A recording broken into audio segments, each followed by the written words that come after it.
இது 44வது திவ்ய தேசமா இருக்குது. திருமங்கை ஆழ்வாரால 21 பாசுரங்களால மங்களாசாசனம் செய்யப்பட்டது இந்த ஆதி ஜெகநாத பெருமாள் கோவில்.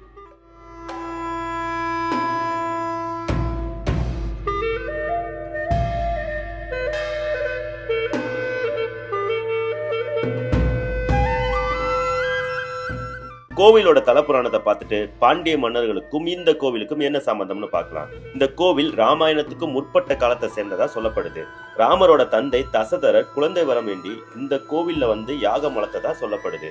அது மட்டும் இல்லாம சீதையை மீட்டு வர்றதுக்காக ராமர் வானர சேனையோட இலங்கைக்கு போற வழியில இந்த கோவிலுக்கு பக்கத்துல உள்ள சேது கரையில கடல் அரசரை வேண்டி 7 நாட்கள் புல்ல தலையணையா வச்சு படுத்து உறங்கியதால இந்த ஊரை திருப்புல்லானை அப்படின்னு சொல்லியிருக்காங்க. அதுவே பிற்காலத்துல திருப்புல்லானி ஆனதாகவும் கோவில் புராணம் சொல்லுது. கோவிலோட கல்வெட்டுகள்லயுமே திருப்புல்லானின்னு தான் இருக்குது. 8ஆம் நூற்றாண்டை